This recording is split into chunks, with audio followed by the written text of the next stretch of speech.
Today we're continuing on our series of Unpack That Pattern Part 2. So for Part 2, we are set up and ready to sew our pattern. We have everything cut out and the pattern on hand.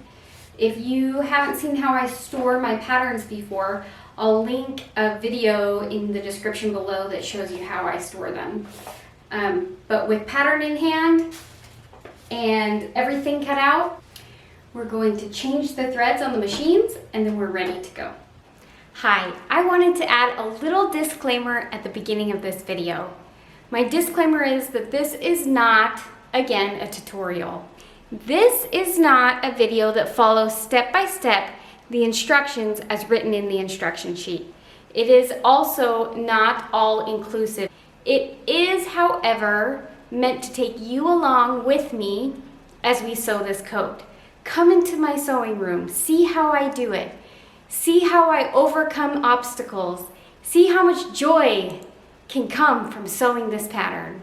Come along and let's sew together. This pattern includes both a dress and a coat.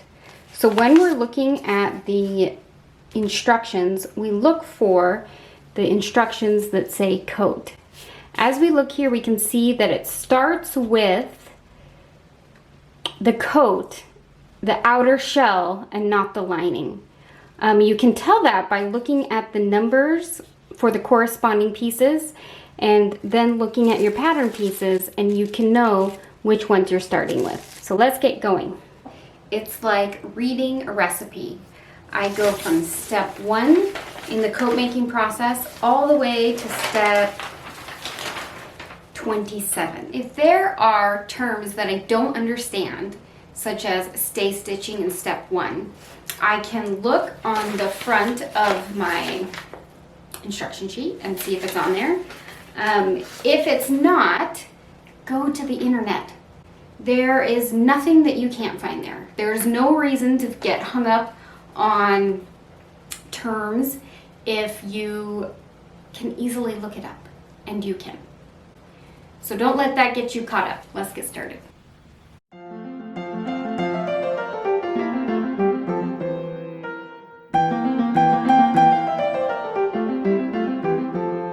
Step 2 is making the dart in the front 2 pattern pieces. It again explains right on the instructions sheet exactly what you need to do to make this dart and keep it from bubbling here at the end. When I transfer a dart onto a pattern, I like to use a pin to go through both layers of fabric to make sure that the end of the dart will be in the same place. Then I will mark with my chalk the end and both of these points here so that I know exactly where to fold and stitch my fabric to make the dart.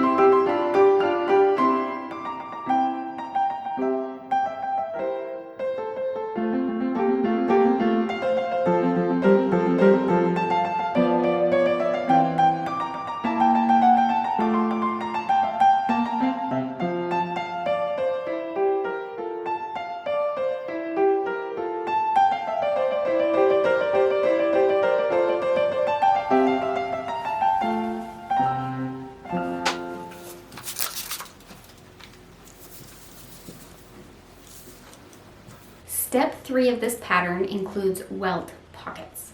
Welt pockets might be new to you or sound very intimidating. And honestly, I remember the first time I did them, they were. But again, luckily there is so much good information online. I will link below one of the patterns that has my favorite description of how to complete a welt pocket. We are all in this together, we're all learning, and the only way you learn is by doing. I've made a lot of welt pockets before. These instructions are a little different than anything I've previously seen, which is no big deal. No big deal because the instructions are laid out for me. If I simply follow step 1, step 2, step 3, I'll get there. Let's do it together. For this welt pocket, I have drawn on where the pockets attach. My next step will be to sew this bottom welt here. I'll sew it across this line. Then I will add on the pocket, sew it, flip it to the reverse inside, and flip this up, sewing the sides down. And that will be the pocket.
Now with the pockets done, we are sewing the back 2 pieces together with a center seam.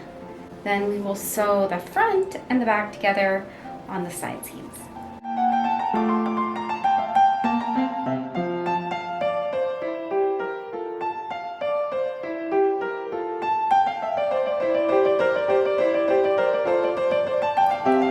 Next step, we attach these front panels with the welt pockets that we just created to the back that we've sewn together in the center. It's really important to read through your instructions and see how each pattern is put together. This is a different construction than most patterns, but there's a reason for it. So always make sure to read ahead in your instruction sheet and be sure to follow what it says. Now I am sewing together the sleeves. The sleeves are 2-part sleeves, which again is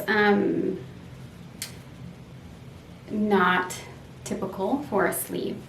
If you continue to have questions, go online.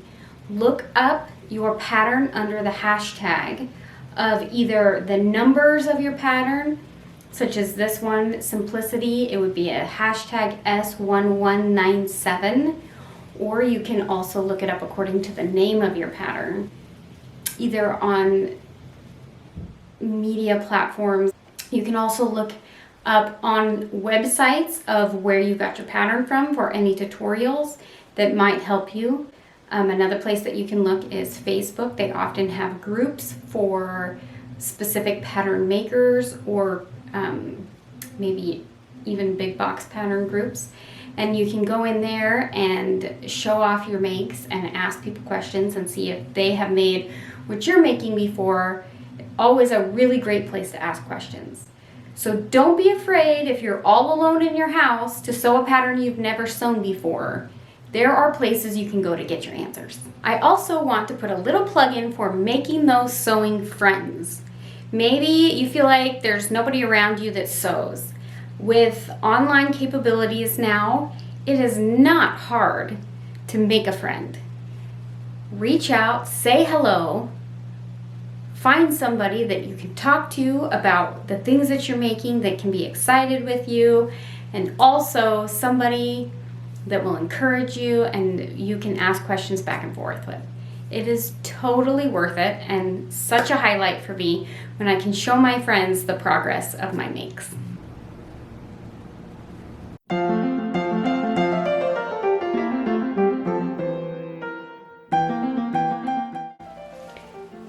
Let's say you come across a term here in step 12, catch stitch, that you don't know.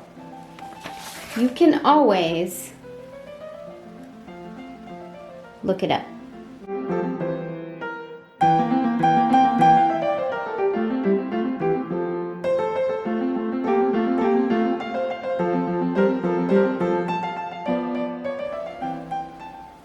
Now with both sleeves on, we are going to add the collar. So to add the collar, it says between the large dots, which I have indicated here by the chalk mark. Clip the collar to the stitch line, stay stitch line. When you do that, you never want to go through the stay stitch line. In doing that, it will make the stay stitch line no longer hold and keep the collar, the neckline, from stretching out. So, if your pattern calls for stay stitching a neckline, stay stitch your neckline.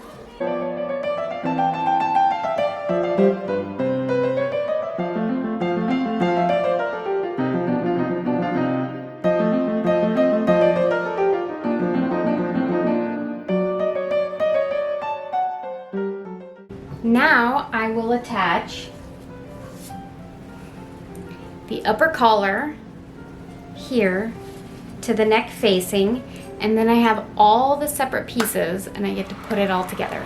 This is so exciting.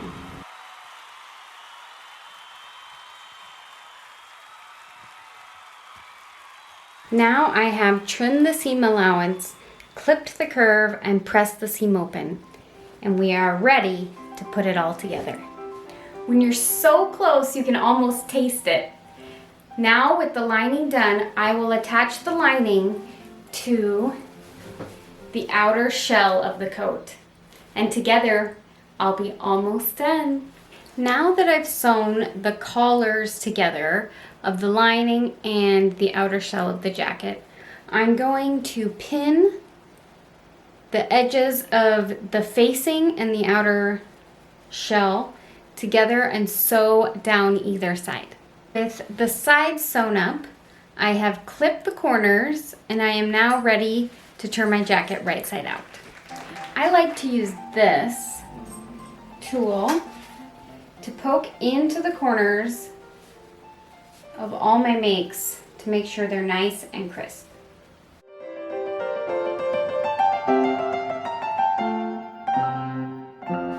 This is so fun to finally turn it right side out and see the coat take shape.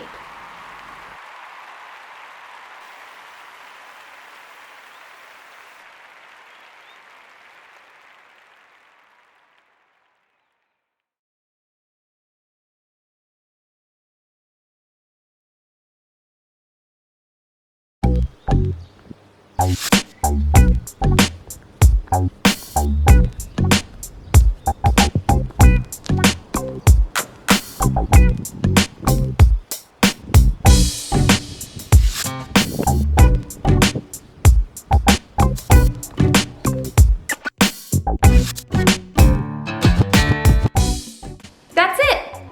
I hope you'll join me next time on Independent Clothing Initiative, a sewing channel with Jill Haggerty. Be happy, break the mold. Bye!